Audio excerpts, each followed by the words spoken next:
So, good evening, good morning, and good afternoon to everybody watching across the world. And we are here together for our second book club. Good evening, good morning, and good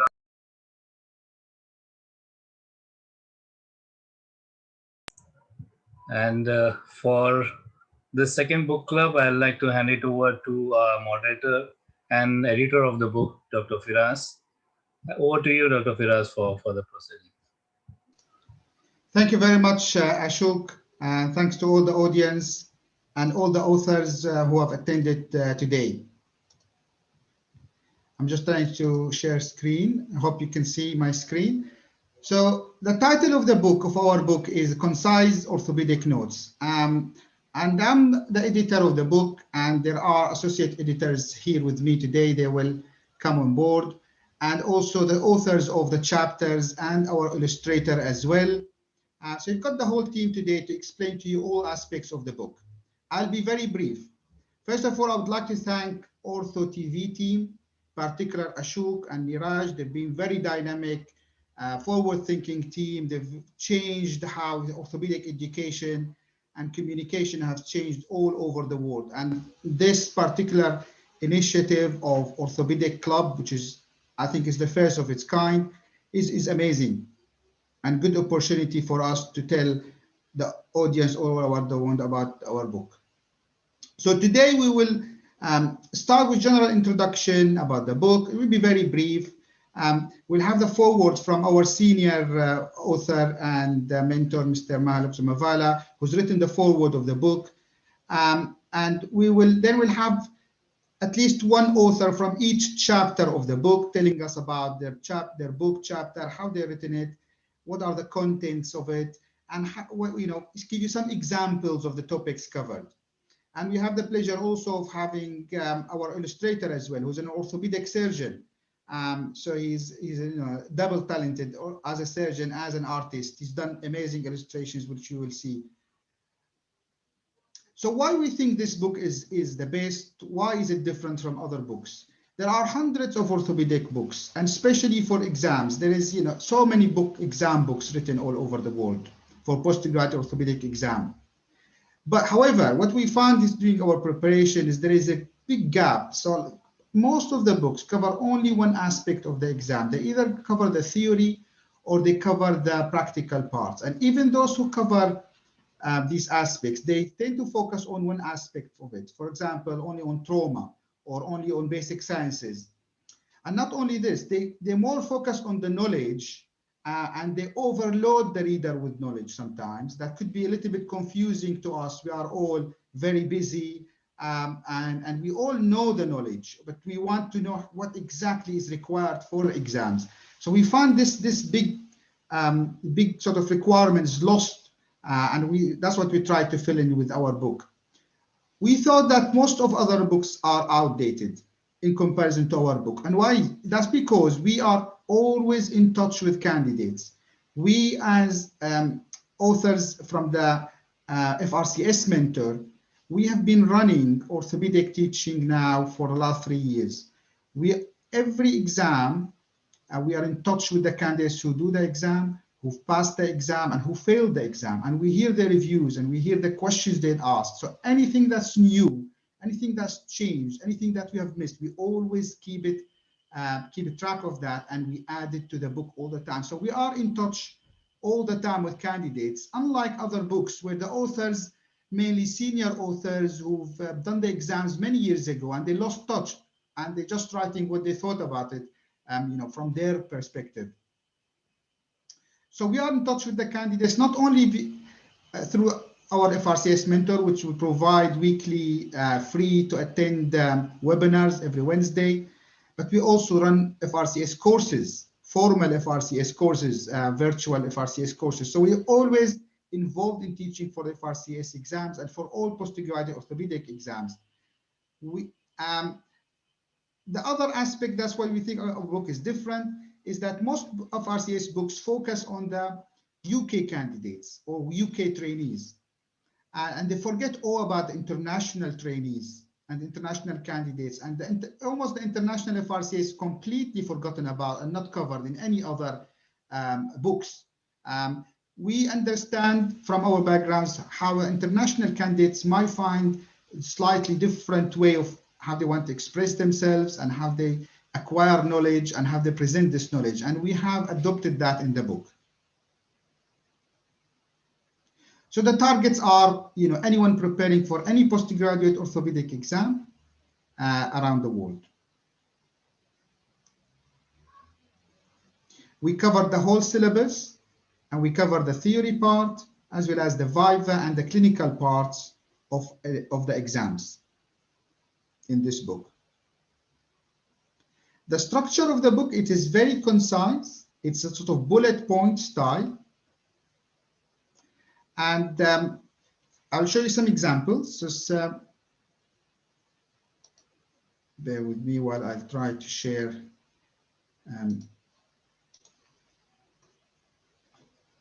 That I'm just gonna display the book, how it so this is, if you can see, this is how it comes up on the online version, on the ebook, which is available on Google Books. So you can see here, for example, this is just an example I put on. It's about free body diagrams. Yeah. So you can, if you try to approach this topic in any other book, you will have to read about 10 pages to understand the hip free body diagrams. And by the end of these 10 pages, you'll be lost. What we've done here, we have summarized all of that. We've summarized every single concept that have been tested in the exam in half a page with a clear diagram that could be reproduced on the exam day with ease. So we are all busy, we have clinics, we have patients, we have theaters, and these sort of bite-sized topics can be easily reviewed in 10 minutes between the cases. And I guarantee you, this covers almost 90% of what any candidate has been asked in their FRCS exams. For example, for hip diagram, it describes what kind of lever it is, how it's calculated, and the commonly asked questions on how to reduce hip joint reaction forces with a diagram that's easily reproducible. And we know that these concepts can be made a lot more complex than this one. But however, we have kept it to what exactly is being required for the exam standard without overcomplicating things. And I will leave it also to the co-authors and illustrator to show you the amazing illustrations that have been done throughout the book and how they are simple and reproducible. And not only this, we have also, you can see my screen now, I think, how I'm going through topics. And as I click on any topic, for example, it just tells you concise, focused manner about each topic, for example. And if they say,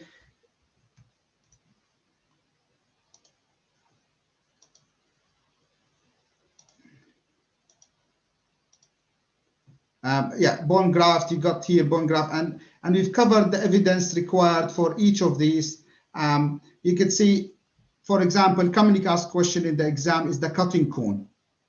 And you go through, it's very difficult to find an easy reproducible image of the cutting cone. So we've searched a lot, we've done a lot of search and work, and this cutting cone example, for it has taken days of work to come up with this simple drawing that simplify the whole concept.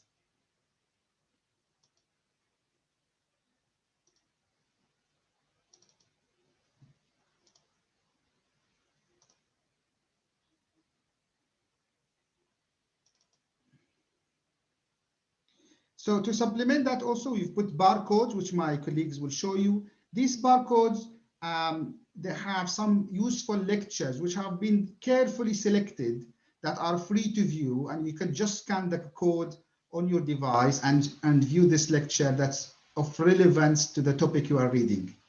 We've also summarized the evidence. So for example, if there's any new paper that comes up that will be useful to quote in an exam situation, we put the paper, We put the name of the authors, the journal, and the year it was published. And we put 3 to 4 lines maximum of what are the key learning messages that could be quoted in the exam. So we've summarized all of that, and that's for those people who want to really be high scorers. One other positive aspect of our book is that we are in close in touch with our readers. We listen to the feedback carefully and take it seriously. We have created this Telegram group, which you could find it, is the name of Concise Orthopaedic Notes, where we have the readers there, we share comments, we share feedback, any clarification that's required, and we take all comments and feedback from readers very seriously, the comments we've received resulted in a lot of changes in the book content. And because this book is self-published, we have the flexibility of amending the contents of the book at any time we like and republish it immediately. It takes only a few minutes. And just to finish off my part, I just want to say, as I said, please join us on the Telegram group, this one, Concise Orthopaedic Notes. And also, this is our official email, the frcsmentor@gmail.com. And all OrthoTV followers are entitled to 25% discount on the paper book as well as the ebook. Just email us on this email, the frcsmentor@gmail.com, and we'll send you information on how to get it. Just quote the OrthoTV code, please. So thank you very much. I'm sorry it took more than 5 minutes, but I'll move on and hand over now to my colleagues. So next is Mr. Hallux Valgus, who's kindly written the foreword for the book. He's very experienced senior consultant from the UK, and he's very active in education for the FRCS and postgraduate exams, in courses, very, very active. He has his own course, and he also take part in many other courses. So I'm very happy and privileged that he's joining us today, and he's also written the foreword for the book. And he's also a very, very active trainer in the London deaneries. So I'll hand over to Mr. Hallux Valgus now. Thank you, Firas. Can you see me? Is it all right, Firas? Yes, we can hear you and see you. Yes. So, thank you. So thank you, Firas. I would also like to thank Dr. Ashok Sham and Dr. Neeraj and everyone at OrthoTV. It's a fantastic platform with a global reach, and it's a real privilege for having a link for FRCS Mentor with them. Now, I was delighted when Dr. Firas Arnott asked me to write a foreword for this book, Concise Orthopaedic Notes. And the reason I say this is that it's a book where all the authors are specialists. They have all passed the FRCS Orth examination, and the sole focus and the sole target of this entire group is only on passing the FRCS Orth, both. And like Firas says, it's the UK version. We are all based in the UK, but clearly we have the international audience in mind. Okay, so it's FRCS Orth UK, FRCS International, and the other board examinations. This book is unique and different from other books in a few points, which I like to say. Firstly, and most importantly, all the information and the substance of the book has been obtained from the authors of many years, 3 years of a weekly online Viva sessions. Now, please understand, this is going on for 3 years. Every author has contributed to it. And therefore, this is held every Wednesday. And therefore, this means the authors truly know which concepts are difficult for the candidates. And these have been addressed in the book, like Firas said. And I really feel this is a very unique point, which no other book has targeted. And this has come, like I said, with the weekly Wednesday teaching. Secondly, without hesitation, I can clearly add that even though the book is titled Concise Orthopedics, it is comprehensive. It has all the knowledge you need to pass the examination. But once again, and the reason I say it, and I feel I was very happy to write a foreword for this book, is that the book is the information is retainable. There are many books. You have huge information, fantastically written books targeted at an audience where retainment is not necessary. But for us as exam-going candidates, retainment is important. So this book gives you that retainment, and more example, the reproducibility of saying something after you've got the knowledge. Thirdly, the book is contemporary, and that by contemporary it means that it endorses correct good practice in the UK with guidelines and recent papers. So you have the confidence of what you say is correct UK practice with guidelines which are recent. And like Firas said, it is so interactive that we can change in a minute. And we've already in discussions for the next edition at some stage. In conclusion, therefore, I've been involved with FRCS Ortho teaching in the UK for at least over 15 years as a consultant, and in my capacity as the co-director of the Royal College of Surgeons of England FRCS cohort, I completely endorse this book. I myself use it as a guide when I'm invited to give lectures. So I use it for topics which I'm not familiar with all the time. So it's my book as a guide when I'm when invited to give lectures. And I have my London and Cambridge trainees and registrars who work with me. And I insist that this book is bought or used because I feel this book covers what they need from year 1 to year 4 as to when they give the exam. So I hope that the authors, as we go through, will go through all the different topics, and hope it's useful for all the audience, as these book clubs are new. All this is new on Zoom. So I'm glad once again OrthoTV and FRCS spent more or less the first to kick off on this. Thank you very much, Firas and Ashok. That's brilliant. Thank you very much, Mr. Maximvala, for the nice foreword. I appreciate your views and comments. So without further ado, so we'll move on now to the next speaker. We have Briton Chinoy. He is a surgeon, orthopedic surgeon, obviously, from the UK, and he's written the General Guidance chapter. So over to you, Briton. So thanks very much, Firas. So I hope everybody can hear me and can see the screen in front. Yes. So thanks again to OrthoTV for this platform, and I thank Firas for the opportunity to write on this. It's a chapter which, as I was thinking and trying to put my words down, I was just going about what my experience was when I gave the FRCS, and it was very difficult to find information with regards to it. You can always speak to people who've given it, but I wanted to put things down on paper with which my experiences were particularly special. And then there were some things which I think are quite important, which people generally forget to tell you, which I have put in the chapter.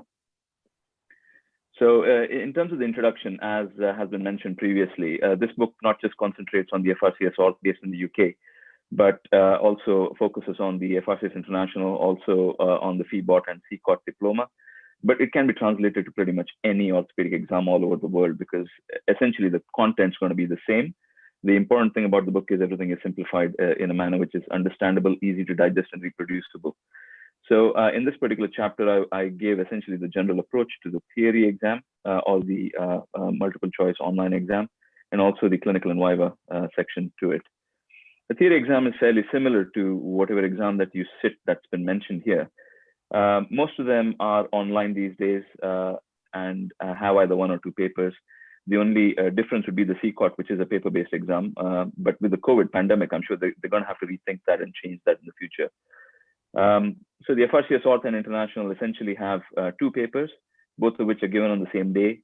So it's quite a hard thing for you to be sitting for about 4.5 hours in front of a computer and churning your brain to do all this.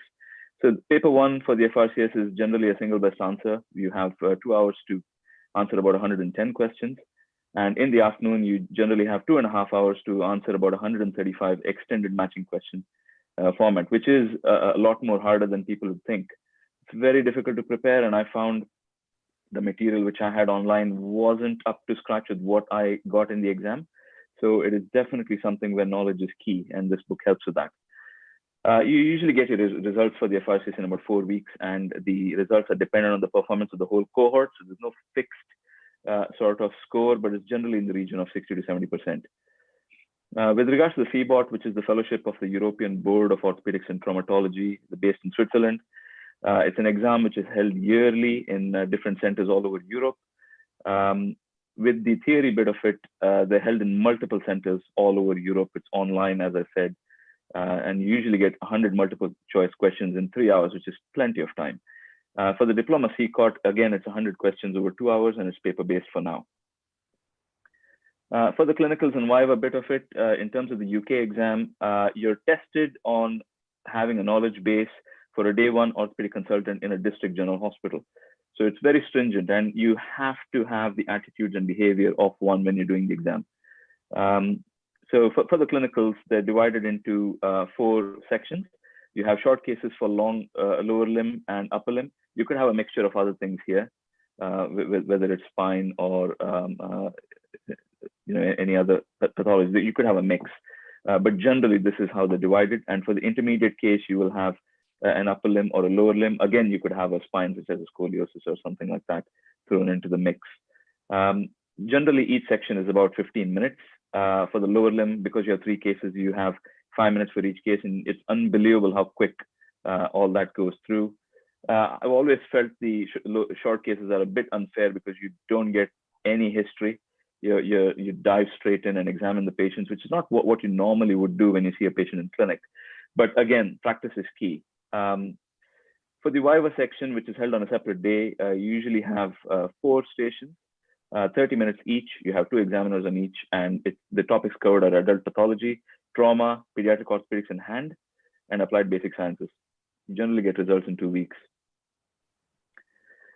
The FRCS International is fairly similar, but can differ based on the location. One of the exams held in the Middle East suggested that there was only 1 intermediate case for 20 minutes and 4 short cases of 5 minutes each.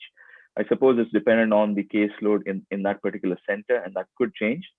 The viva section, though, is fairly similar to the exam held in the UK. The FEBOT exam is only for specialists who are working in the EU. You don't necessarily have to have European citizenship. Even if you're a non-EU citizen, working in the EU is essential for you to be giving this exam, for you to apply. The backside is, the downside is you have to be a specialist, whether it's in India or anywhere in Asia or anywhere in the world or in the UK to be giving this.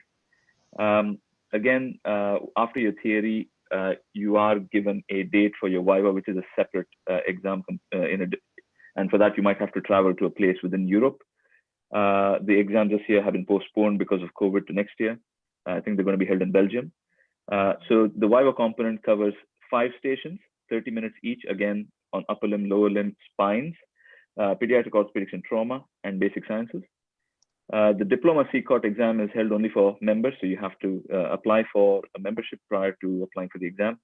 Again, the viva section, you have 4 areas of 4 stations, which have 30 minutes each. Again, basic sciences, trauma, spine, lower limb, and upper limb pediatric orthopedics for that.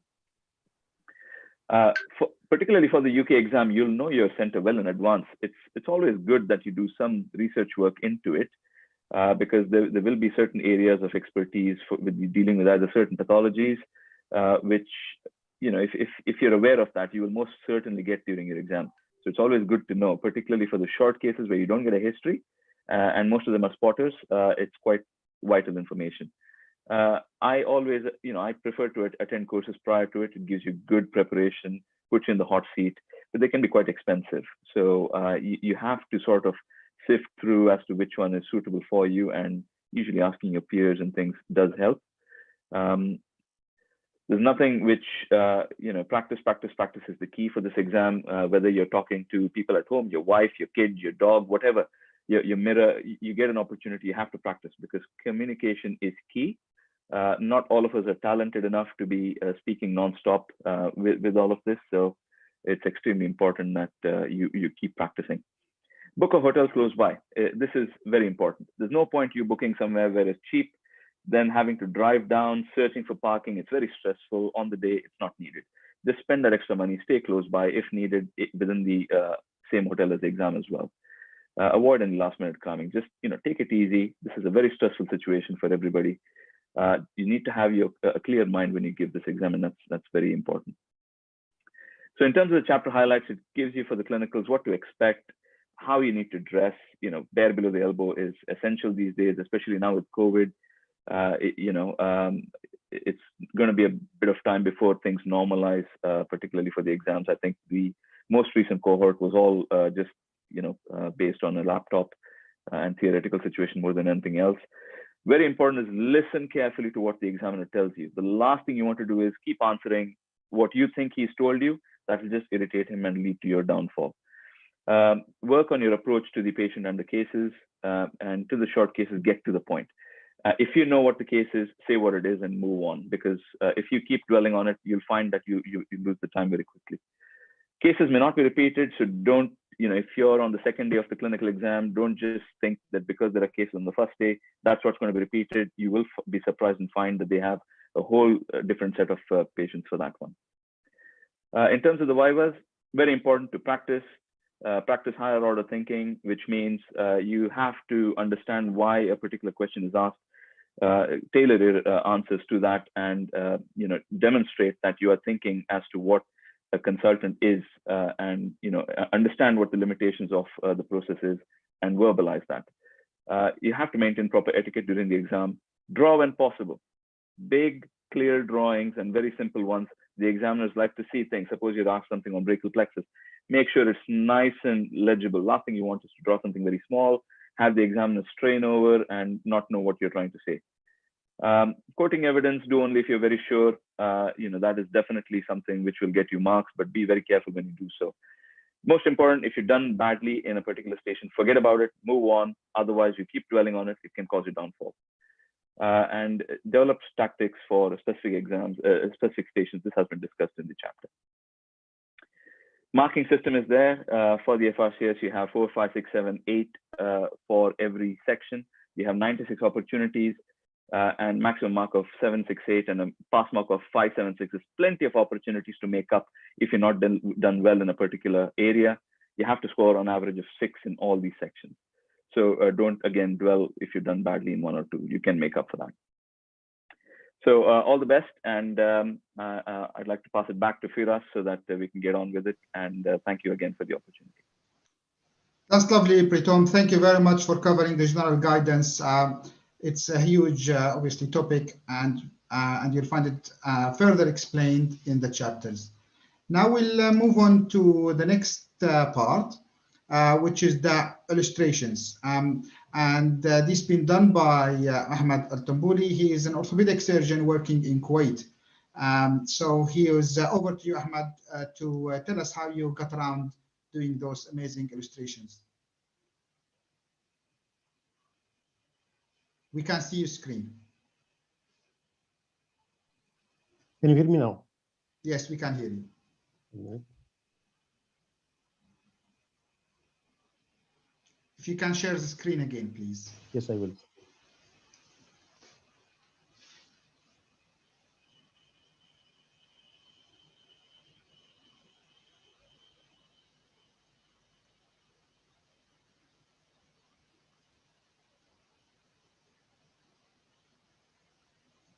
So I'm Ahmed Tambouli. I'm the illustrator of the book.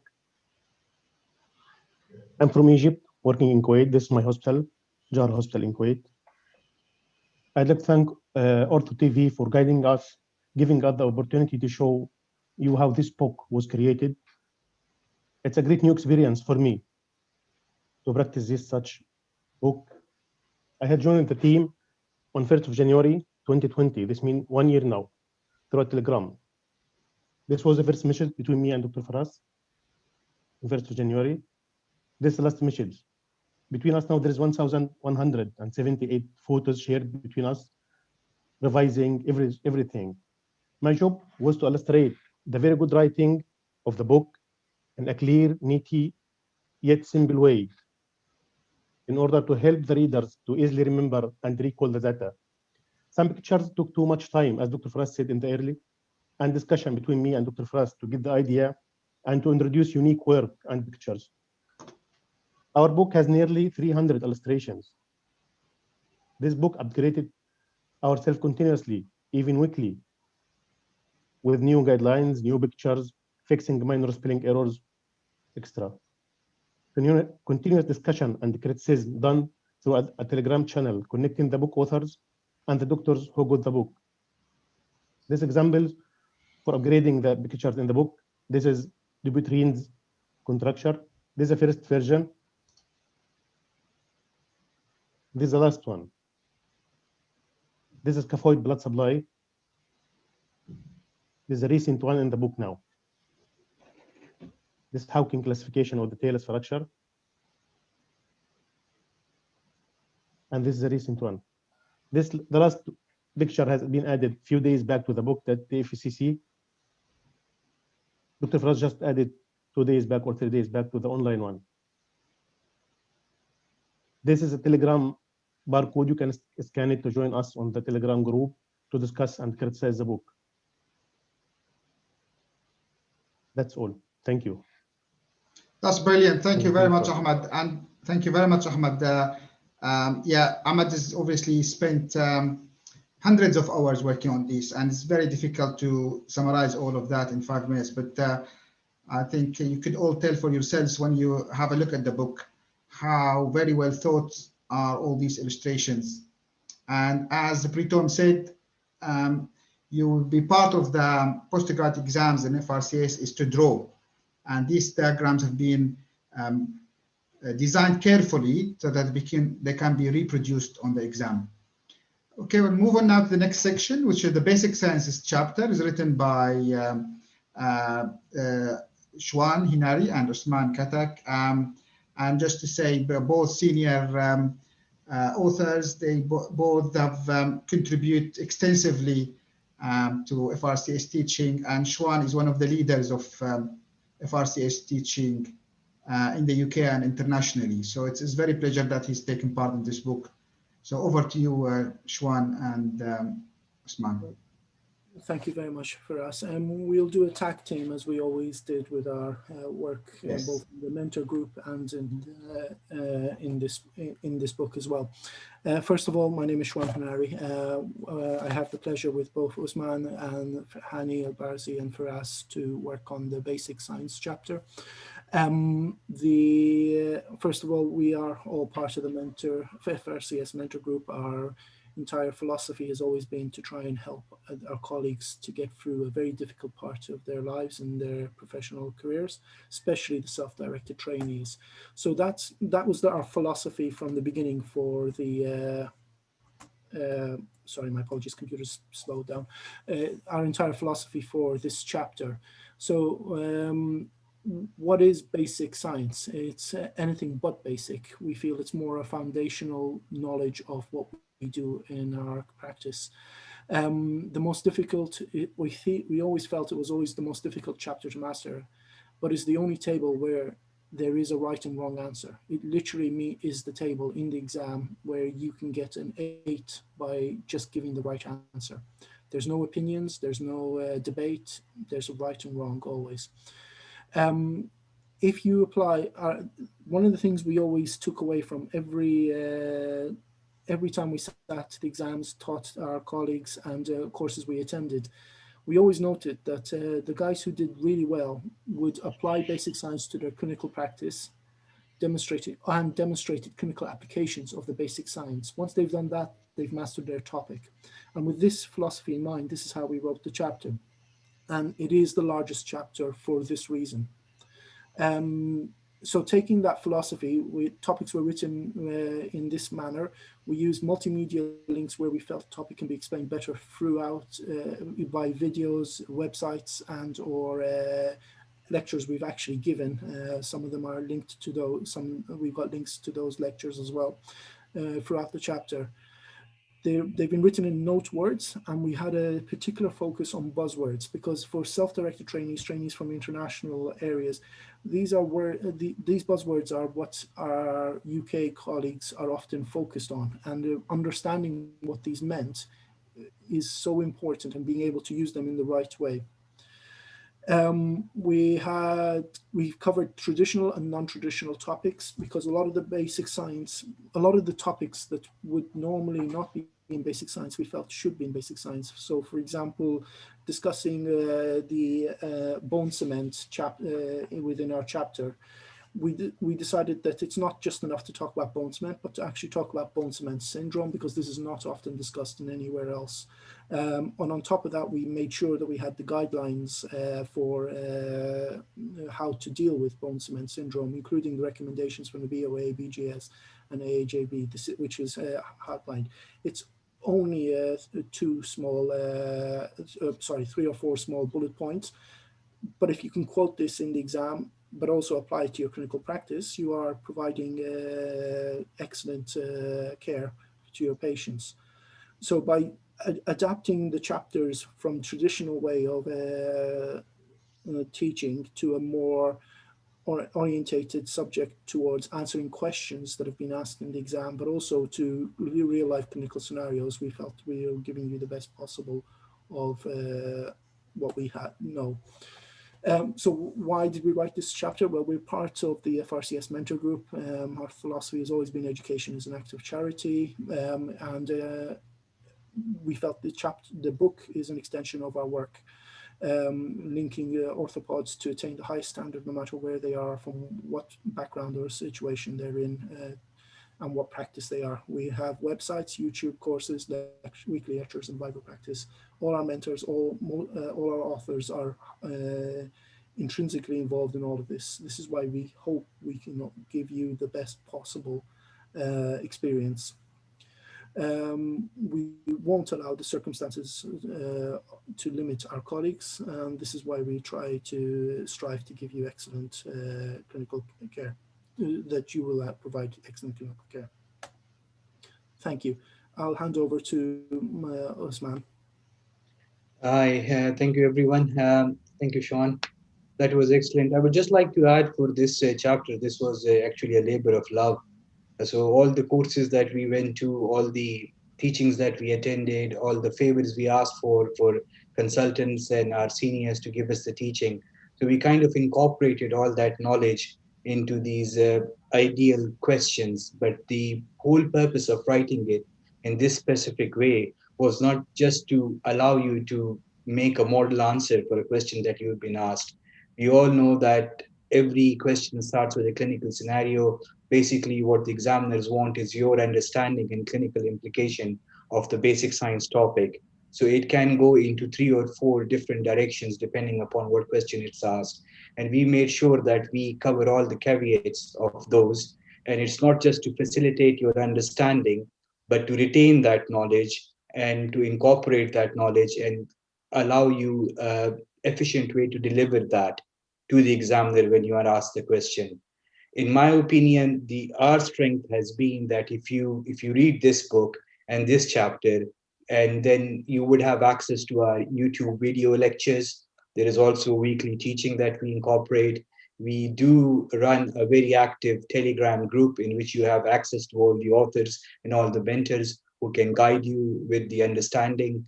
And also the weekly teaching is there as well. And best of all, we have now started our Zoom Viva courses, in which we still help and we prepare you guys for the Vivas. So I think all in all, it's quite a good effort, and something that we thought we were lacking when we started for the exam. But thanks to all the colleagues, everybody put together this huge effort, and it was all a labor of love, and it's incorporated into something like this, which is quite good to see it at this level now. Exactly, it's the experience of all the authors in preparing for the exam, and the difficulties and the struggles we've had in incorporating this information, especially as we are self-directed trainees, which means in-depth knowledge of these topics, but also in-depth knowledge of what is required to understand and to develop the higher order thinking that is required for the exam, is what we have been trying to do for this chapter.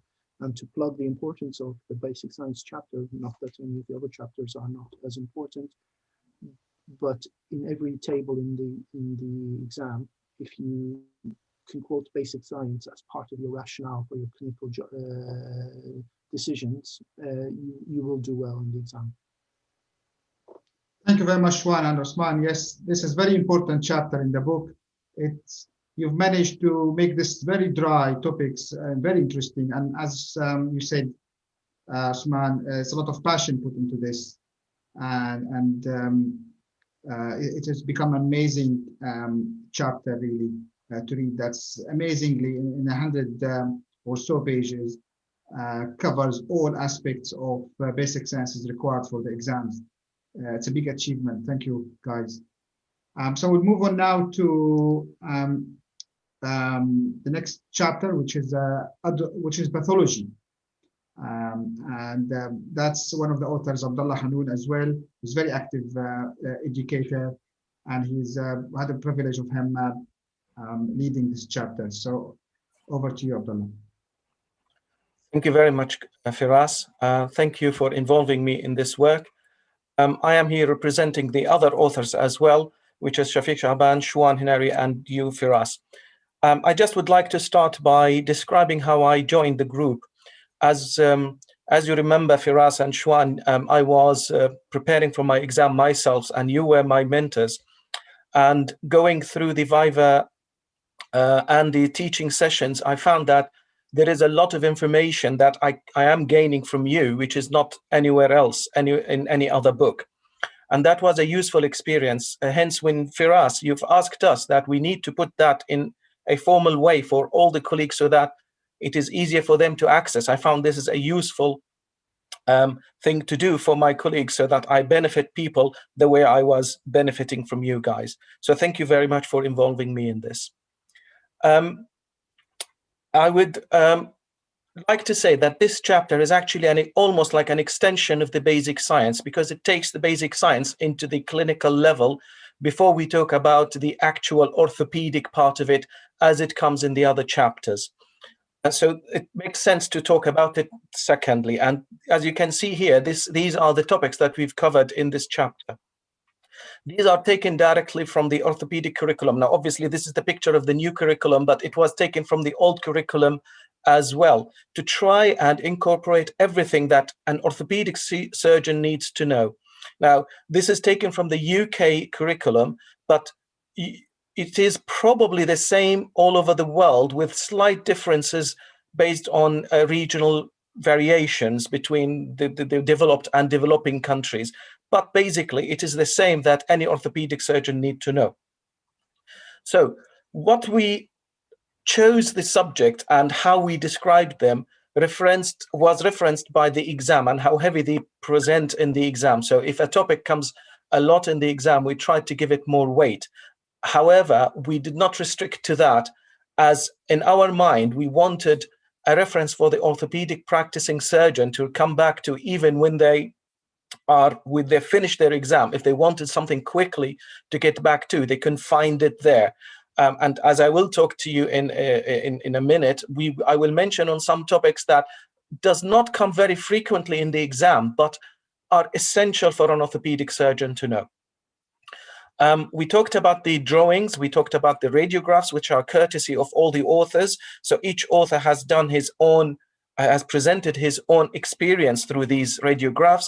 And when we couldn't find anything that we could produce ourselves, we used this unique thing, which is a multimedia link, which I am not aware of any other book that uses it extensively as we do. And that gives us the freedom to get the best evidence anywhere in the world. So all what you need to do is use your mobile and use the code, and then you are presented with what we feel is something that would complement the book and explain the topic in a way that would answer all your questions that we could not put in the book for a brief, to keep the book brief and concise. In addition, as my colleagues have extensively mentioned, we use the guidelines as much as we can, updated guidelines. And as Firas was saying, we keep updating these on weekly basis. In addition, Firas, as mentioned, we talk about seminal papers and we try to summarize them for you so that you are ready. What other books have lacked is they either focus on the knowledge or they focus on the papers, or they, you know, extensively write the papers so that you are at a loss of what to present in the exam. What we try to do is, rather than write all the papers that are talking about one particular evidence, we give you one paper that is more relevant, more updated, or seminal, that everyone should know, so that in the exam you can reference it, you can use it as a reference and pass the station. And we try to avoid duplication. So some topics, as Xuan was mentioning, cement disease is extensively mentioned in the basic science rather than in my chapter, which is the pathology, so that we do not duplicate and increase the size of the book. The chapter starts with talking about oncology, and we try to give you a guidelines on how to describe a tumor on the X-ray, which is the first thing you will be faced in the exam.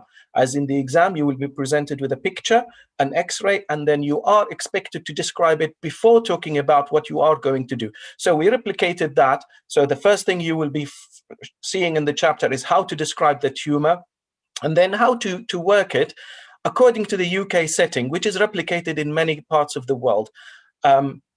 Then we summarize the different treatment options, including describing the different surgical terms you are expected to know, and then the classification system. We focused on the UK classification system, knowing that there are different classification systems in the world, again, to make the book concise, and because people who are doing the international version of the exam are this classification is still accepted. We then talked about, in brief, but in a way that covers the topic enough, all the different tumors, and then a separate chapter about how to deal with metastasis to the bones. As you can see, we used really good, clear demonstrations and pictures to try and make it clearer to understand the concepts. And as I said, as you can see, these images are courtesy of the authors. So it is our own labor, if you know what I mean, labor of love. Then we talked about complications that can occur after surgery, including fat embolism and ARDS. We talked about infections in orthopedics, trying to cover all aspects of infection in orthopedics and how to differentiate between them in a nice way. As you can see here, you can spot this media link. And again, because we found, for example, this reference, this YouTube reference explains the topic further and answers some of the questions that we may not be able to explain in a clear way, or adds a bit of dynamic explanation to the topic. Then we talked about inflammatory conditions. The issue about inflammatory conditions is you can talk about it as if you are a physician dealing with rheumatology, but we tried to expand it in a way that gives the candidate an 8 mark without cramming too much information that is not so relevant to the orthopedic surgeon. Again, you can see that we tried to make it as relevant to the exam and as easy to understand and helpful for the differential diagnosis as we can. Then we talked about some metabolic bone diseases to try and, especially with osteoporosis, because this is an evolving topic and it involves a lot of aspects, we try to link to all of these at the same time and make it as easy and as updated as possible. Finally, we talked about things that an orthopedic surgeon can encounter, for example, patients with HIV or hepatitis or needle stick injuries. What can you do for these? And these are small things that cannot be included in any other chapter.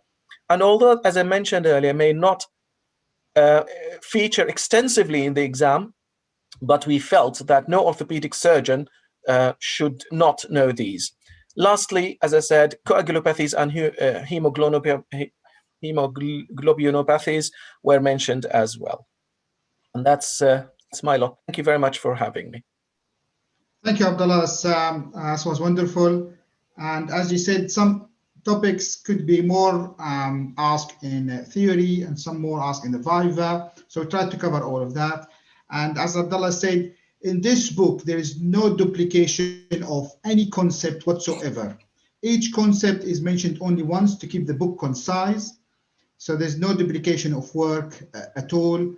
So the reader doesn't waste their time. And I would like to acknowledge that the idea of using these QR codes is mainly introduced by Abdullah and by Amjad. That made a huge difference to try to keep the size of the book smaller while allowing the readers to access relevant multimedia educational resources. So thank you very much. Thanks, Abdullah. So we'll move on now to the next chapter, which is the spine. And that's been written, one of the leading authors is Hussam al-Banna. Hussam al-Banna, as was obviously that Sid, Kamat, and Imran. So we will leave it with Hussam. Hussam is one of the orthopedic surgeons from the UK. Yeah, I thank you for us, and hi everybody. I'm here to present the spine chapter on behalf of my colleagues, of course, Mr. Kapoor and Mr. Imran Ali, and for us, of course. So the problem with the spine, that's what is enough to know about the spine. Now spine is moving to more centralized centers in the UK. Sometimes we don't get enough exposure, but in the exam, we should know what's important for safe practice. So spine could be your friend or your enemy. Your friend if you, because it is very known questions, more or less, maybe 10 questions. If you just practice it well, you will know it. Clinical cases are known, but if you missed around it because you didn't have enough exposure, it could be really hard and be against you. But in our chapter, we try to be sensible of what we have to know and follow the rule of common is common, which is trauma, infection, tumors, scoliosis, and coda equina. And we can say myelopathy, we can say, but these are the main things, especially for the viva. So the chapter is not designed as the whole book. It's concise, but it's still comprehensive. It covers what's important. It will not go into the deep details, but it will give you the main thing that you can be a poet because it gives you the alphabetics. It is illustrative, as we said, said before. There are a lot of pictures, and it is actually some of them are just drawn by hand, so you can do it again. There are descriptions of how to examine. It's not only, oh, examine this or that. And the strong point that it has been mentioned quite a few times, it's the video links. It's also interdigitating the clinical knowledge, because sometimes the spine can come in the clinical, but what is required for the viva? So if you mix both of them, actually you can tackle any question, either in the viva or in the clinical station. It has a lot of basic science because, again, the spine is the need to ask anatomy, the need to ask biomechanics, approaches. It comes everywhere, comes in the clinical, it comes in the basic science station. So we try to integrate all this together so you are embraced whenever you got these questions related to spine in any station. And finally, as again emphasized before, we included the guidelines, we included seminal papers, which if you really got it in these few pages of the spine, you can score 7, 8 easily. It's not difficult with the spine. So these are the contents. So you can see, start with examination, anatomy, surgical approaches, and then it goes through the important chapters, and we put it as per the frequency it comes in the exam. So what is before your mind got tired, you actually get what's important and stay there for the exam. This I borrowed from my friend, Mr. Henry. I cannot emphasize more these points. I think he explained before, but I just wanted to stress it and remind everybody. And the last one, it is, we did this to allow not to allow the circumstances to limit our colleagues, and also to provide excellent clinical care, which will take me to this. Believe it, believe it. I'm dead sure you can do it, because we did it before you. It was difficult, but we did it, and we came with the best from our experience and put in that book. Thank you very much. That's brilliant. Thank you very much, Hussam. Hussam has been in this project with us since the very beginning, and he really summarized it very nicely in this chapter, along with the other authors. So thank you very much for taking part in the spinal chapter, Hussam. Thank you. And for your involvement. Thank you very much. So now we'll move on to the next chapter. It will be the pediatric chapter, orthopedic pediatrics, obviously, and that's written by Hani Baldisi, who's an orthopedic surgeon based in Ireland. Over to you, Hani. Okay. Obviously, Hani has taken part also in other chapters, and many of other authors have taken part in more than one chapters. But Hani, we're going to talk about the pediatrics now. Over to you, Hani. Okay, thank you, Fras. Thank you, everyone, and Happy New Year. So I'm talking about the pediatric chapter today, and on behalf of Nicola Walsh, she is not here today to present this presentation, but I'm on behalf of her to present the pediatric chapter. Actually, not all the trainees got training in pediatrics, so sometimes the pediatric may be your way to pass the FRCS or the way to fail in the FRCS. So a lot of candidates, like relation to the pediatric chapter, it's only the book. There is no real practicing in the pediatric. So most of you have the knowledge in pediatric, but once the examiner asked you clinical or practical questions, you fail in that. You don't know what you have to say. And that is what the reason why a lot of candidate fails in the pediatric, especially in the clinical part. Some candidate finds like a pediatric case, especially in the clinical, it's a nightmare because he never dealt with that. He doesn't know how to deal with a child in an exam under stress. What you do, what you should do the clinical examination, even in the viva, what you should say. It's like clinical. No one will ask you what's the DDH, what's the Burns disease, but he will ask you, this is an 18 months child with neglected DDH, what you are going to do with him, what you will tell the mother, what's your plan, when you will do osteotomies, when you will not do osteotomies, and so on. So it's not just to vomit your knowledge in the exam, but how to think and to deal as a pediatric specialist in the exam. And that's our focus and our main target in that book, to make it simple and easy to answer every question in the exam.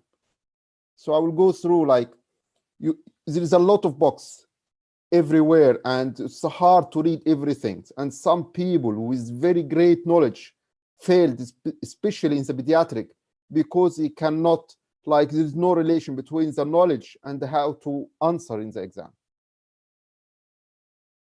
So we cover in the pediatric chapter, we start from the embryology, we cover the trauma and pediatric disease as well. So thanks to Ahmed, it's very, very simple, but to the point illustrations. So it's very simple to write. So if the examiner asked you how to write limb bud development, it's very easy and simple. You will not ask you to be talented in drawing to write a simple picture like that, but it's very easy to understand and to present it in your exam in no time. This is very common question in the exam, and I know one of my friends failed twice in the FRCS exam for supracondyle fracture, and after the exam he reads all the books and he didn't understand why he failed. Because in this case, like supracondylar fracture, the examiner want to hear from you special buzzwords, like what you are going to do, what's your backup, what's your like, do you have like any criteria, any guidelines of treating these patients? And sometimes he might ask you some practical question. What's the size of guide wires? How you will to reduce it? You will like, will show you your hand like that, reduce my supracondylar fracture. What you will do, how you have to have like a scheme in your mind how to answer. And that is what we wrote in this book. It's very simple, no much details, but to the point. Okay, and this is the poster guidelines, which is very important, and so we'll usually in the exam will ask you about that. What's the size of K wires? How we will do it? What's the difference between like pulseless pale and pulseless warm hand, pink hand? What's the difference? What you will do in this case? What you will do in this case? Are you going to do the surgery at the middle of night, or are you waiting till the morning to do that? You have to have a clear like answer to this question, and that is why what we like mention here in the book, and even how to reduce it step by step, because we're aiming for high scores. So, and we aim to answer this very common question to get like score 8. And actually, I got this question, one of pediatric course before my exam, and I searched for the proper answer for this simple question: what is the pelvic harness? How to use it? Like how to fit it to the patient? I couldn't find that in any books. I really struggled to find that. And here, like you can see what is the measurement, what is the angles, how you can put the hip, how many degrees of abduction, how many degrees of adduction, what's the complication, what's pelvic harness disease. That was one of our like question in the courses, but it's very simple. But unfortunately, it's hard to find the proper answer in the other books. And another thing, like thanks again for Ahmed for his fantastic illustrations. So these things, it's been asking the FRCS, like, okay, you put a screw in the like slipped epiphysis. Okay, you did the AP and the lateral. What is the blind spot? And how you can deal with that? Are you going to inject a dye to make sure that's like your screw not inside the joint? It's very simple and very easy to remind and recall it in the exam. And as like my colleagues mentioned before, like a link here just related to some videos for more understanding and to make it clear to understand. Okay, thank you. Thank you very much, Hani. If you could show the last slide again you had, if you don't mind. Okay. But thank you very much. You're clearly speaking from a lot of passion here. And as you said, a lot of the way we attack this is a less difficult topics to understand, and they're not explained in any other book so nicely. We worked very, very hard, many authors and illustrators and everyone to try to get this okay, you mean is this simplified in half. Just the last one. And it just shows this is a good example. For example, if you could just make it full screen, Hani. So it's just for example, this barcode here, there is a paper, yeah? This is an exam seminal paper that could easily be quoted in the exam to get a candidate a full mark, basically, provided they answered all the previous questions well. And so we've put the paper here, who's the author, lead author, which journal, and which year. And in few lines, short lines, we've summarized the paper. So these are what you could mention and quote in the exam. And so that's easy to remember, easy to reproduce in the exam situation. And for those who want to read the paper in full, there is a barcode here you can scan, and that will take you directly to the free access paper online. Okay, so thank you very much again, Hani, for your efforts in writing the pediatric chapter, and for coming forward today. We'll move on now to the next chapter. It's an upper limb, and the author, obviously one of the authors, one of the leading authors is David Hughes. So over to you, David. If you could share screen. So David is one of our senior authors, and it's really wonderful to have him on board with us. He's made huge changes and contributions to FRCS teaching internationally. Go to the beginning. Bear with me.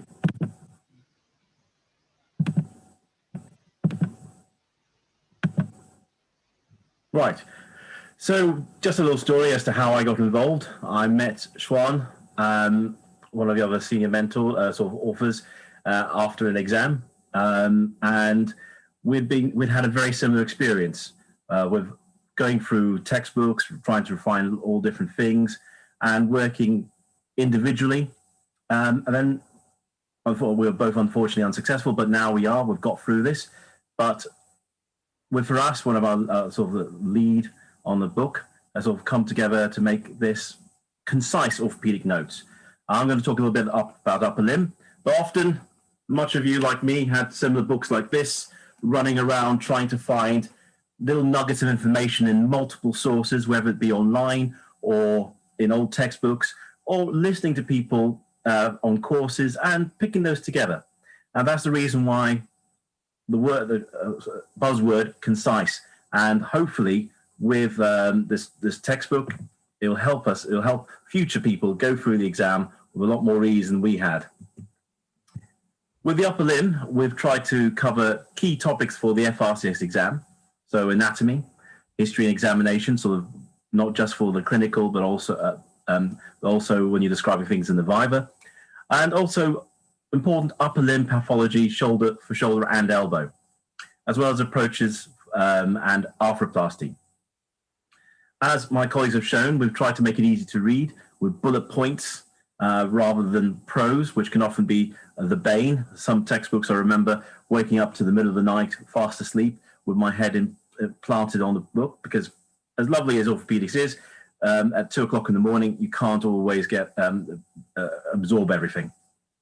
We also try to include tips and tricks, which we discovered as we were going along, and hence the reason why, thanks to the work of Abdullah and Amjad, we have those lovely little links which you can just scan in and pick up these lovely ways of different things, whether it be a video or a paper, to make things easier for you.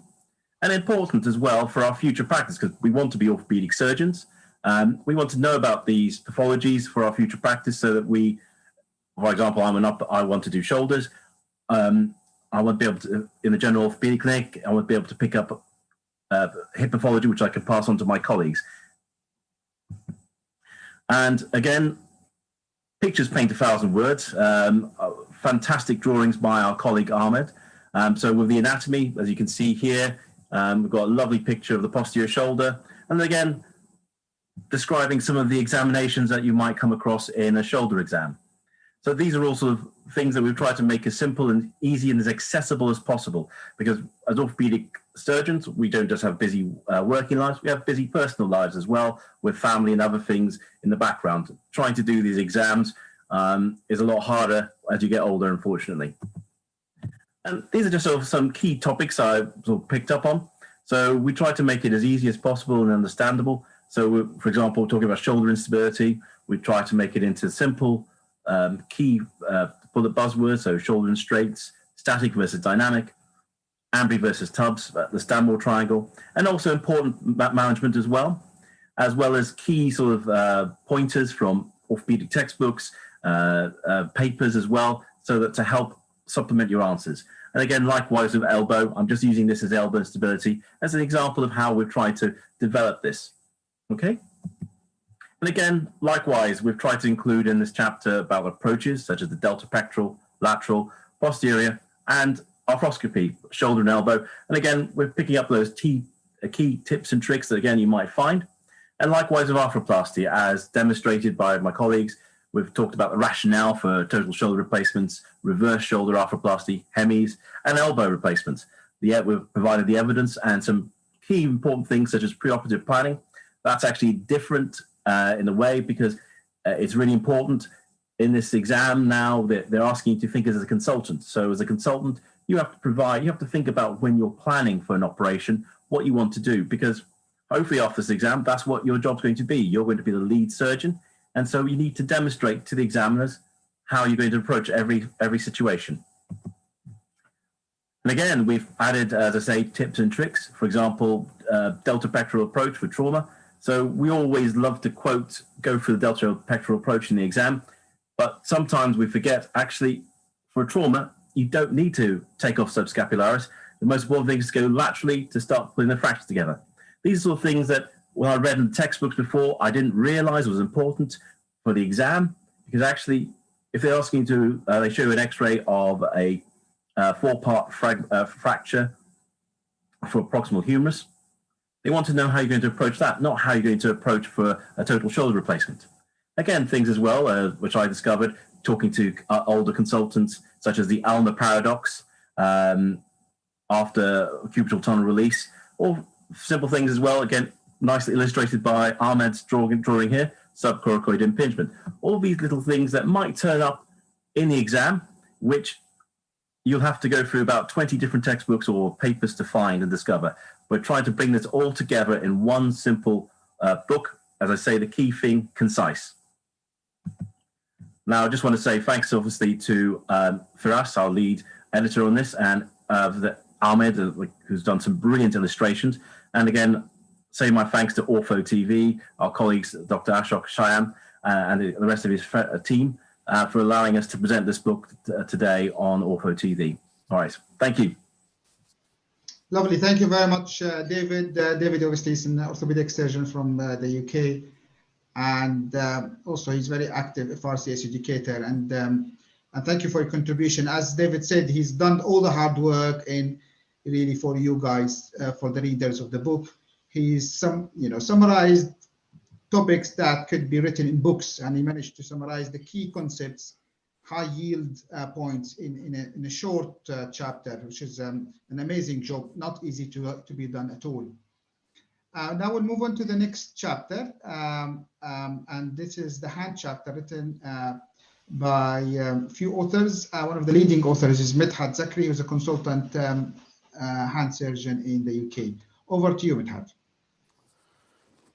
Thank you very much, Firas, and thanks for the OrthoTV platform for this opportunity.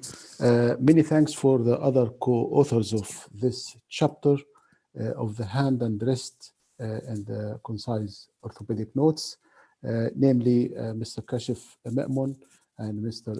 Sudhijit Sen, and yourself, Firas, as the main editor of this book. When Firas asked me if I'm happy to contribute, it was really a privilege and an honor to be one of the co-authors of this nice book. And before starting, I scanned most of the available hand and wrist materials in the market. Especially, I've been as a candidate for the CCOT, for the EBOT, and finally for the FRCS. So I looked what exactly the candidate needs to pass this exam.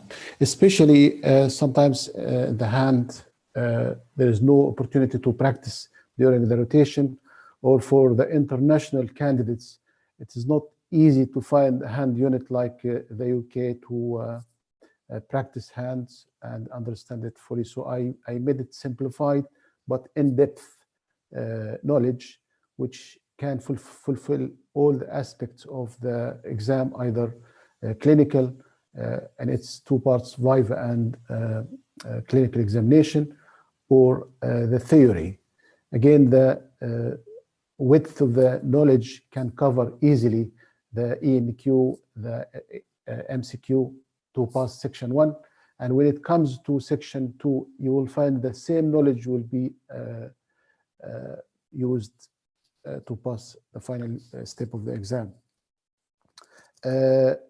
So I try to make it easy to read, easy to remember, as well as my colleagues mentioned before. It's in bullet style knowledge.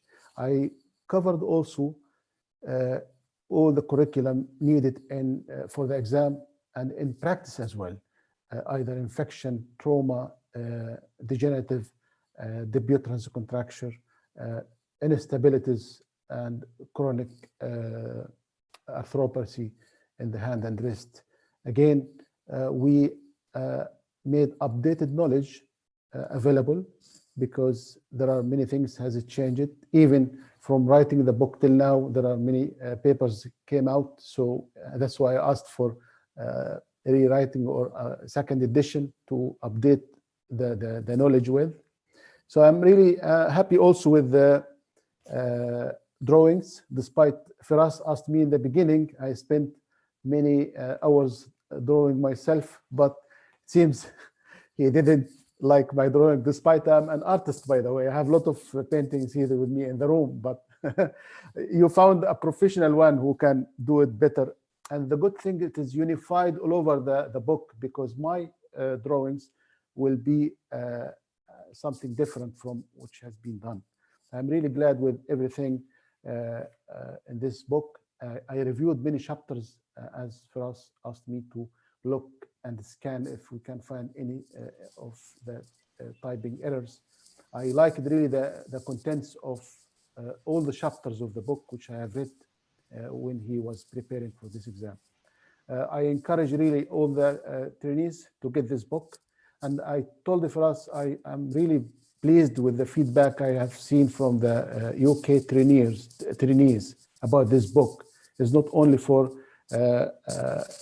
type 2 trainees or overseas or non-trainees candidates. It's even from the trainees themselves. They like the contents and the way it is displayed. So congratulations for us and the colleagues for this good piece of work, and wish you all the best and improving in the next edition after receiving the feedback from the users. Thank you. Happy New Year for everyone. Thank you, Midhad. Happy New Year to you too as well. And thank you for your contribution. As you said, the book is regularly updated on a regular basis. Everything can be updated. Whenever you find anything that you can improve on and can improve how the information is displayed to candidates, whether from illustrations, from concepts, anything new, we always add it on a regular basis. And because it's self-published book, we have full control of it. There's no publisher, who have to get their approval, or we just in full control of the whole book, and we take responsibility for everything in the book. So we're in touch with the readers. So it's good to hear comments all the time. Thank you very much, Midhad. And hopefully you will stay with us for any future updates. Next chapter is now moving to lower limb, and obviously lower limb chapter can be, it's a huge topic and lots of topic involved in the lower limb. And so we have some excellent authors who worked very hard to keep this book, this chapter relevant for the exams. Many aspects covered. One in particular I'd like to highlight is the National Joint Registry, which is very important to cover for exams. So we got Jiku, orthopedic surgeon from Singapore. We got Samir and Mansukhani and Rohan Bidwai, orthopedic surgeons from UK, and they will tell us about this chapter. Over to you guys. Hello everyone. My name is Jiku Hannibal. I am a hip and knee surgeon from Singapore. Me, along with my colleagues, co-authors Samir Mansukhani and Rohan Bidwai, will be presenting the lower limb section, hip and knee section in the book. I would consider this book as the best FRCS exam preparation finishing book. This book gives candidates all the hot topics and buzzwords that the examiners are looking for in the commonly quizzed topics in the exam. Both the hip and knee section in the book begins with a comprehensive chapter on history taking and clinical examination. The special tests and examinations are provided with illustrations and explanations. This is followed up by a chapter on surgical approaches, which gives the pros and cons of each surgical approach and technical tips and tricks for each approach. This also gives a required information with regards to hip and knee arthroscopy and relevant applied anatomy. All topics, including primary, revision, complex, and complications of hip and arthroplasty, are covered and put together in a point of view which is relevant for the exam. Important hip and knee pathologies and related basic science are discussed with literature support. Now, Dr. Samir will give a brief run through the hip section of this book. Thank you, Jiku. And thanks, a special thanks to Firas, who's given us the opportunity to be a part of such a wonderful book. Thanks to Ahmad, who is contributed with such lovely pictures and illustrations. And thank you to the members of the OrthoTV for giving us this platform to project a book here. So the hip section encompasses various topics which Jiku has highlighted, from examination to approaches and arthroscopy, total hip replacement and revision, Paget's disease, heterotropic ossification, hip ABN, arthrodesis, FAI, dysplasia, Graft, that is get it right first time, and funnel plot, and the NJR. I mean, I very well remember that when we first started talking about the book, Firas said to me, we need to do something different, and that is what we will focus on, the National Joint Registry. And like he mentioned that, you know, we update the book time to time. So we first started with National Joint Registry of 2019. And one day Firas messaged me and said, you know, we need to start working on National Joint Registry of 2020, and I need it by tomorrow. So there we have the NJR of 2020. So that's the highlight of this book, that it is updated from time to time. It covers all important topics from an exam point of view, be it the FRCS, the e-board, SICOT, or any of the board examinations. The beauty of the book is it covers theory topics and Viva topics.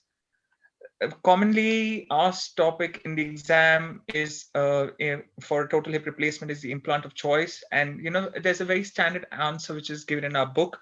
It makes it very easy for a candidate just to, you know, read this and reproduce it in the exam. I mean, a lot of books give a lot of different data, and it is so detailed and so extensive. But in the exam, when you have only 5 minutes and you have to prove it to the examiner that you know it all and you don't want to waste much time, this book gives you that. That is why it is concise and comprehensive both.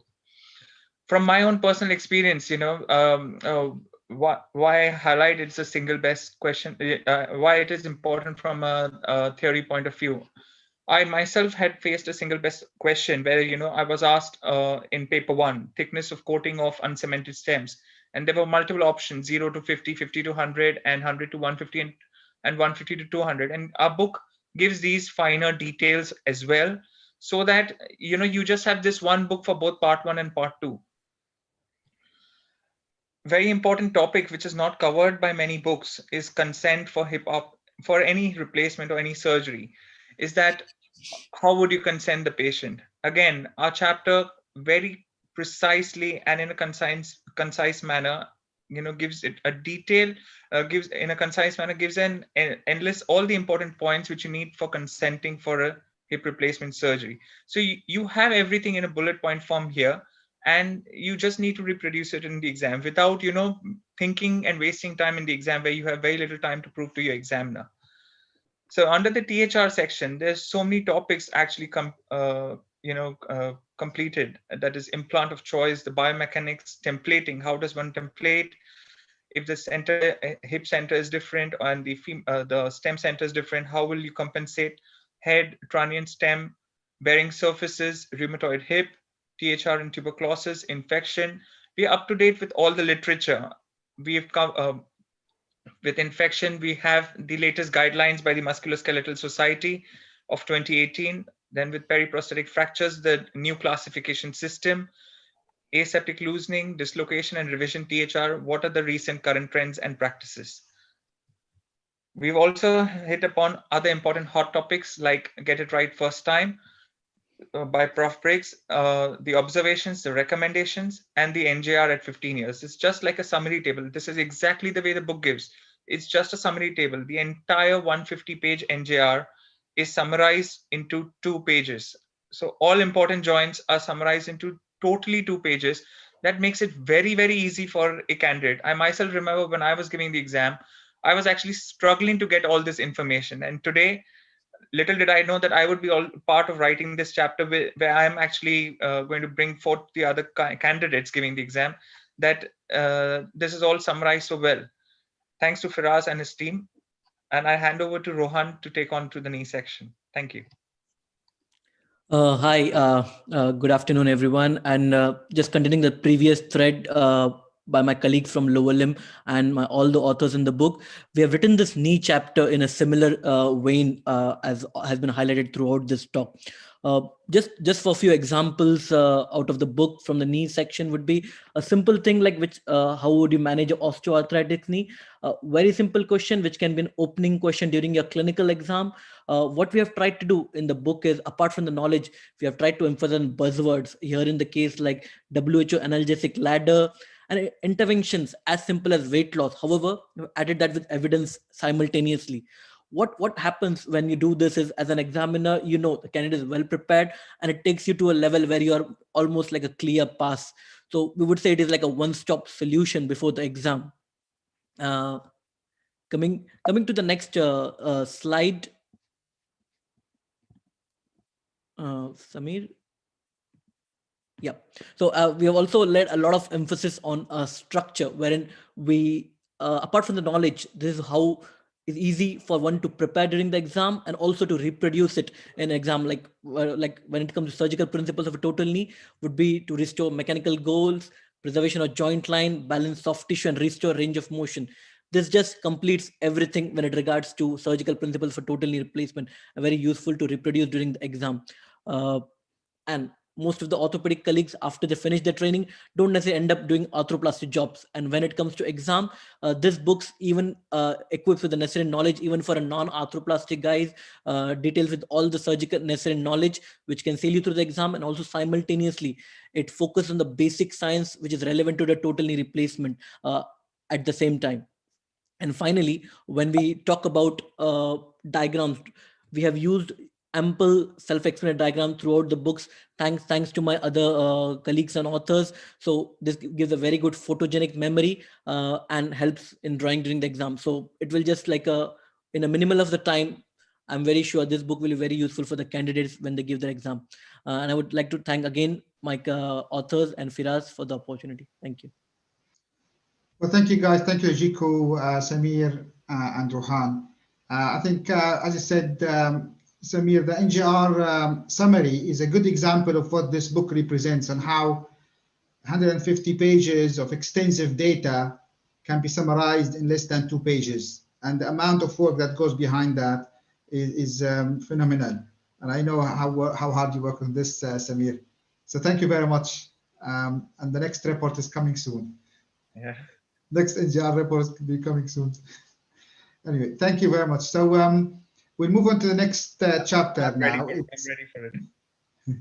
Pleasure. So foot and ankle chapter is also one of the leading authors, Samir Agarwal, and he's an orthopedic surgeon from the UK. So over to you, Samir. Hi. Thank you, Firas. It was a great opportunity for me to get involved with this. In fact, my journey started when I was a candidate myself. And I had the pleasure of meeting Firas, David, and Hussam during my courses. And these people inspired me to give back what I have learned from them. And that's where I got involved with this. So I'm presenting the foot and ankle chapter on behalf of my co-authors, Samir, Hakim, Harun Majid, Prashnath Nagraj, and obviously Firas. So foot and ankle, by the time you reach in any book to foot and ankle, and if you have not done a foot and ankle job, it becomes quite difficult. So I think these are the same things which has already been said a few times, that we have a bullet point format and we have used line diagrams. The important bit about the foot and ankle chapter was we distributed it into the anatomy of foot and ankle, the biomechanics, because the biomechanics is very pertinent to the different disorders which we come across, and it helps us understand getting the things right when we need to treat it. The same biomechanics helps us in answering a question when we are asked something in the foot. The common disorders were included first, but we have not missed out even on the minor things, a couple of bullet points on the other disorders so that the whole gamut of foot disorders is covered. I'll take the example of Hallux Valgus.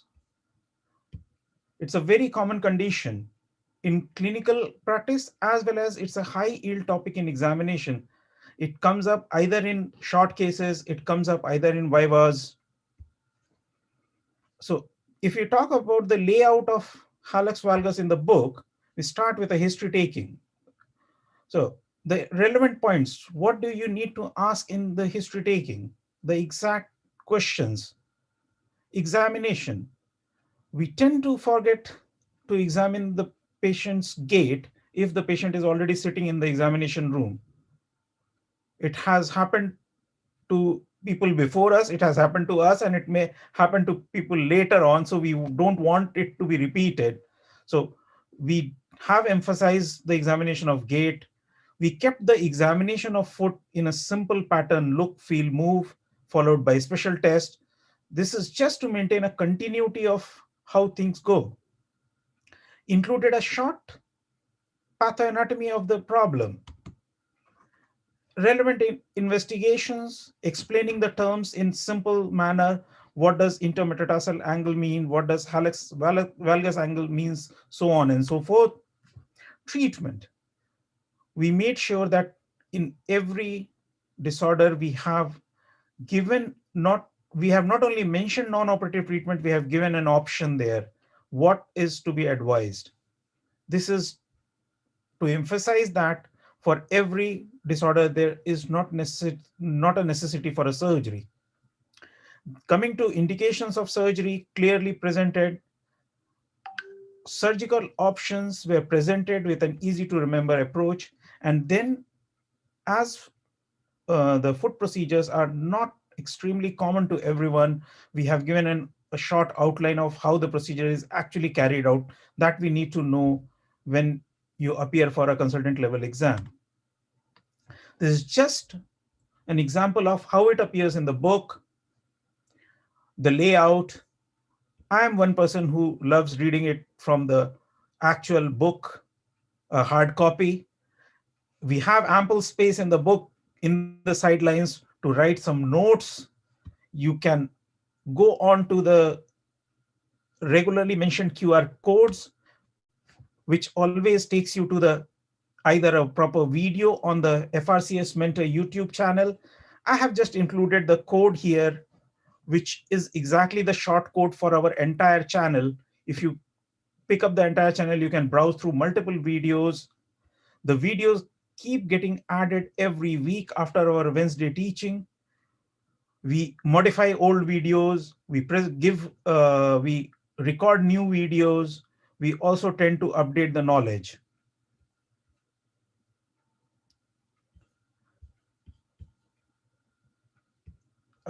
So that's all I want to say from the foot and ankle. Most of the things have already been said. Over to you, Firas. Thank you, Samir, for your presentation. You've been a very dynamic author, so thank you for taking part. And as you said, and you showed an example in the Hallux Valgus, the authors of this book try to create a pattern, thinking pattern. So when you faced with a Hallux Valgus disorder in the exam, particularly in the clinical, when there is a time constraint and time pressure, that you quickly click on what I need to do. Need to examine this, and this. And that's it. It becomes very easy rather than having to read. It's only a couple of pages about Hallux Valgus. It covers everything for the exam. So amazing. So that's great. Thank you very much, Samir. Now we'll move on to, we've got only a couple more presentations to go. Next one is the last chapter of the book, and it's just trauma. And I know everyone loves trauma. And that's why we left it to the end, because to keep you all interested. And following that, so will be a short recap presentation by one of the associate editors of the book and author Siddharth Kapoor. So first we'll start with the trauma chapter. Over to you, Amjad. So Amjad is an orthopedic surgeon in the UK, and he's very active author with us. Well, first, thank you very much for us, and I would like to thank Dr. Ashok from OrthoTV for giving me this brilliant opportunity to talk about the orthopedic concise notes. And the chapter I was involved with is the trauma. I'm just going to start sharing my screen here. Can you see my screen? Yes. So yes, yeah, you can see the screen, Amjad. Yeah. Thank you very much. So the journey start with this trauma chapter was kind of a painful journey. I remember we all know that the daunting experience of the FRCS exam, and my experience with the FRCS exam, I had really difficulty passing the exam because I wasn't able to express myself. And then I got the help from Firas, Shuan, and the FRCS mentor group. I remember the last day before my Viva exam, I rang Shuan and I was in a panic. And I said, Shuan, what is the maximum transfusion protocol? And Shuan calmed me down, and he was a very good guidance for me. He supported me so well. So thank you very much, Shuan. Now, coming to the painful journey of this book, or this chapter in particular, I remember I was working in a very busy MTC, and Frcs asked me to write the chapter. And my wife was pregnant, and she was very sick with her pregnancy. And I remember texting Frcs each time Frcs asked me, have you finished yet? And I said, oh, sorry, my wife is in the hospital. She required multiple hospitalization. And then the last thing he asked me, actually my computer crashed before submitting the whole work. And Frcs sent me that face of 2 eyes looking at me. So I remember so well. But thank you very much, Frcs, for being very patient. And thank God my child, my baby was born, and he was healthy, and it was a very good story at the end. With regard to the trauma chapter, we know that the trauma is the bread and butter of orthopedic practice, and we all require to have a basic knowledge of the trauma. So in this book in particular, we covered all the syllabus, like all the chapters in the book. In this chapter particularly, we covered all the syllabus for trauma and orthopedic and for the exit exams. Although we kind of focus on the UK part of the exam, but this book or this chapter I can guarantee that it can cover all the exit exams, being CCOT or European board exams, or the FRCS International. The writing style and structure of this book is really organized, and it's very organized in a bullet point style.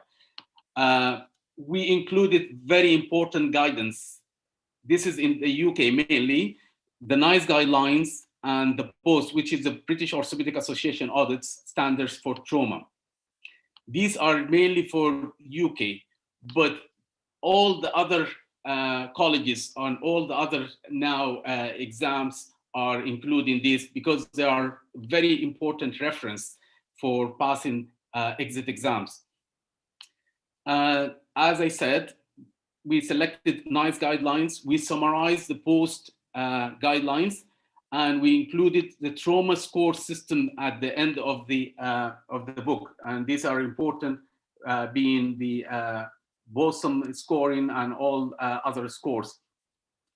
In this chapter, particularly, we avoided repetition in certain areas, especially in peds, spine, and hand and foot and ankle trauma, some of the foot and ankle trauma. So peds supracondylar fracture usually is dealt in the pediatric part, spine trauma, hand trauma, and foot and ankle like Lisfranc or calcaneal fractures. These are dealt in the foot and ankle chapter. As all my previous colleagues and speakers, they said these are the classifications are simple and clear. We included the classifications here, and thanks to Ahmed in his illustration. I have to say that Firas asked me to do drawings, and as Midhat was saying, I did drawings, and actually I didn't have any drawings beforehand, and I started doing the drawings. And Firas tell me, oh, these drawings are good. And then eventually he didn't like my drawings as well. So I was discarded all the way. But I think Ahmed Tanobli did a massive job by putting these illustrations quite clearly. And I really admire the job he did. Now I come to the very important part. The seminal parts are it's our crucial part in the trauma Viva sessions. And you need these seminal papers or the classic papers and related references for your evidence. And almost inevitable, you have in all the Viva sessions for the trauma, they will ask you about the evidence if you are looking for going to score 6 and above or 7 and 8. So these are written really nicely with the link, and we summarize the paper in a very small bullet points so you can comprehend it in the Viva session or in the exam. This is an illustration. Why do you use this concise orthopedic notes? You can see the illustration is quite nice. You can see the paper and how, like, what is the paper, and very small few prints about the paper, very small points to the point, and can help you really to pass your exam. And if you are asked, it enables you to regurgitate this in the exam session, which is a very stressful situation, as we all know. Also, we included few tips and buzzwords. These are crucial for passing the FRCS exam, especially for the UK candidates, or even in the international, because it's going to be the similar theme of buzzwords, and the examiner want to hear these things in the exam setting. We included surgical approaches, and thanks to Ahmed, he put this illustration in a very nice way, and I can show you in here in the book. So where can we find the illustration? One of the most important one is the cross sections.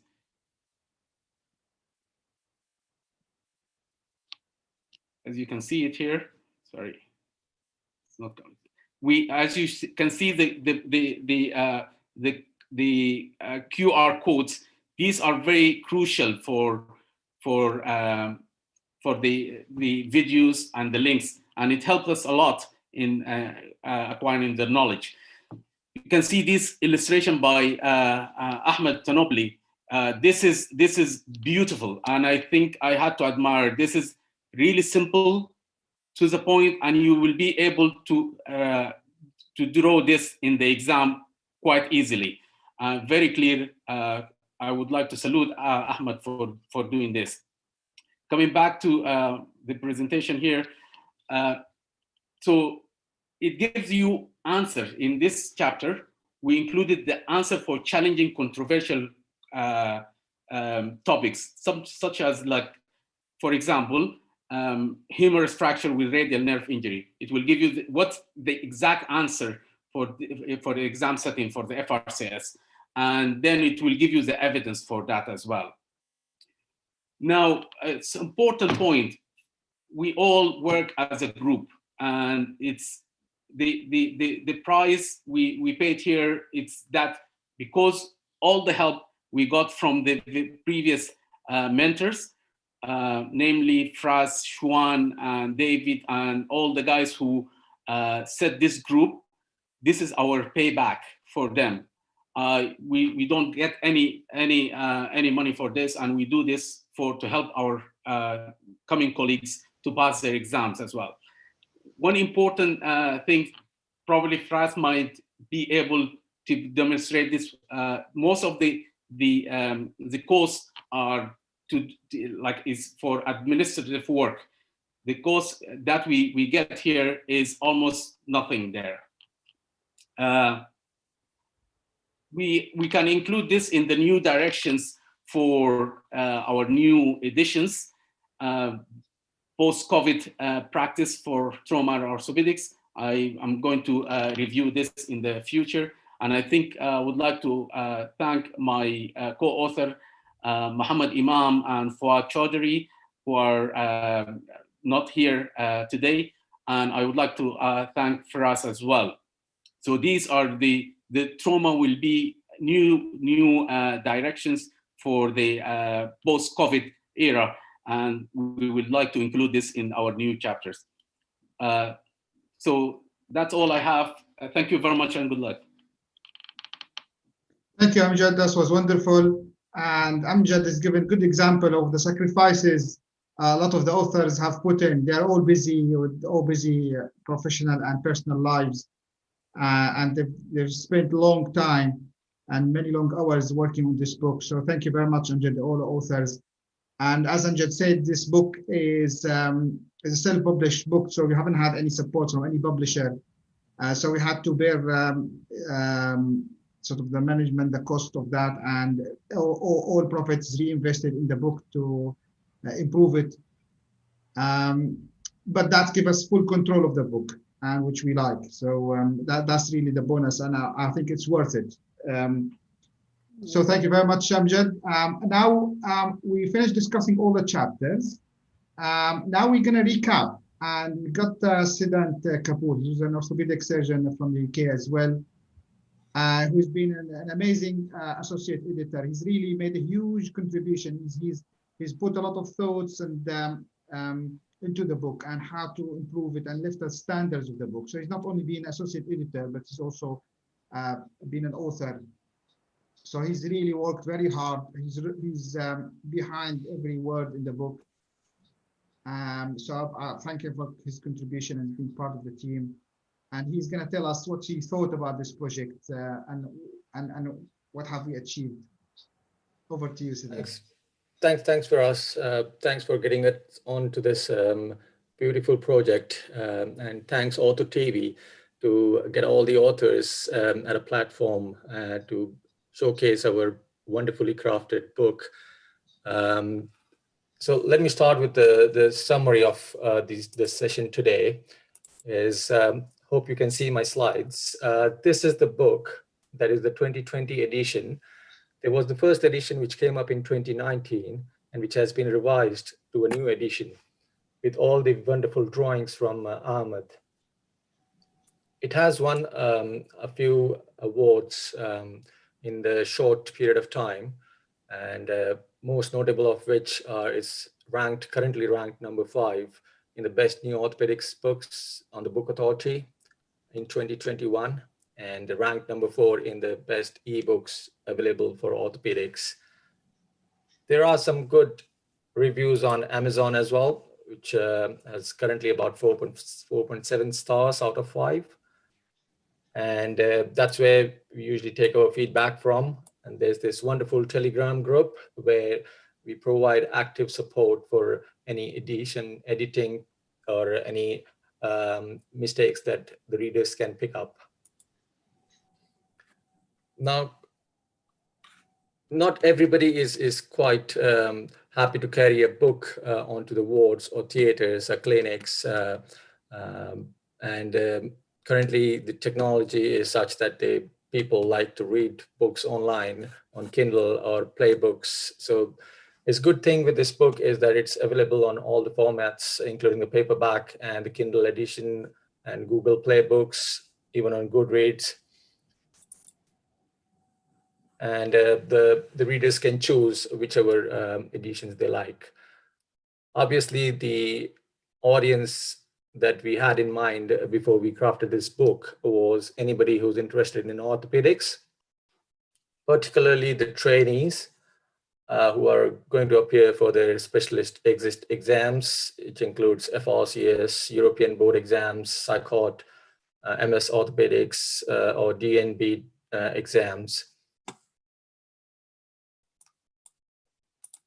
As we have already gone through, the topics covered in the book it includes all the subspecialties varying from basic sciences, pathology, spine, upper limb, lower limbs, and trauma, as well as pediatrics. Well, the aim of this book was to cover everything in a book so that you don't have to search for literature everywhere and you don't waste time doing that. This is how thick the real book is going to be. It's quite vast because we had to cover all the relevant topics. But the key thing that we have kept in mind here is that it has to be concise, and we are here for promoting bite-sized learning. I'm sure all the mentors in here would have been told once in their lifetime to prepare and present in the exams. You have to prepare each topic in a postcard sized, because you can't convey or you can't articulate your knowledge beyond what's written in a postcard size. That's what we're trying to do. We are keeping it concise, but we are keeping it all together in one book so that it's easy to reproduce during the exams. These are some of the positive features that we have discussed. It contains all the high yield topics for the exams. It's written in bullet point structure, and it includes latest research articles, even the landmark papers, which can easily differentiate a below average to an above average candidate during the exams. The other good features about this book is the quick response codes, the QR codes, which have been embedded and which gives you the links for the FRCS mentor group videos and literature as well. The illustrations that has been kindly produced by Ahmed has done wonderfully well, and they are well easily reproducible in exams and very good to understand as well. The unique point of this book is what I found is the collaborative writing by different authors, and all of them are experienced in their own subspecialties. The take-home message that I would like to give the book review session of today's is we hope that this book saves some valuable time for the candidates who are preparing for the exams, so they don't have to look around for literature and other stuff everywhere. We understand it's a busy life, personal as well as work and personal life, and we want you to save time and try to gain knowledge and retain that as much as possible instead of wasting time looking for where to find the knowledge. And we are hoping that you can use it as a quick reference guide. You can keep a copy handy in your clinics, in your wards, in your theaters to help you in just helping you with a quick reference of the topics that you might want to read. One main thing here is I would like to mention is do not fall for the pirated copies of the book, because we are helping with the pre and the post-purchase support on the Telegram group, which is quite active and which can help you understand and clear any particular topics that you might be struggling with.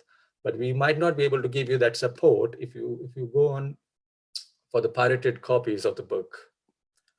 With any product, we always like to have a feedback which can help us improve in further editions.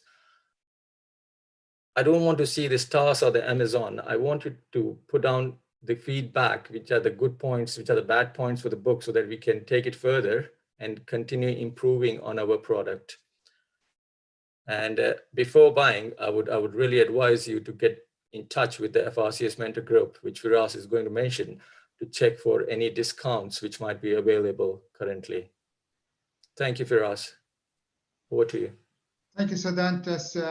Again, thank you for your contribution to the book. You've been amazing associate editor to this, and we look forward that you stay with us for any future updates. You nicely summarized a lot of the aspects of the book. So thank you very much, Sadant. Thank you. Always ready. Yeah. It's a pleasure. Thank you. Good to have you. So I just want just to share one slide just to say, if you can see this, if you email us at this email, the frcsmentor@gmail.com, we will, with the reference code of OrthoTV, you'll be entitled to 25% discount on the paper book as well as the ebook. We'll send you details on how to get that. And comments on the book, please send them to the this group, a Telegram group called Concise Orthopaedic Notes.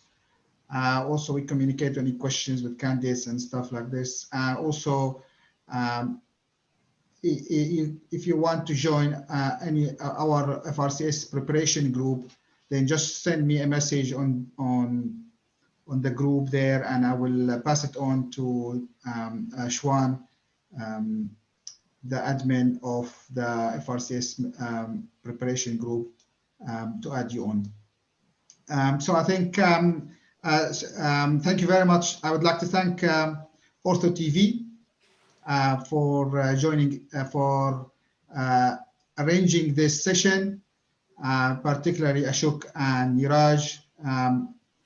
And you've really been very organized, very dynamic. You set this up amazingly well. So very, very privileged to be with you guys here and to be on OrthoTV channel.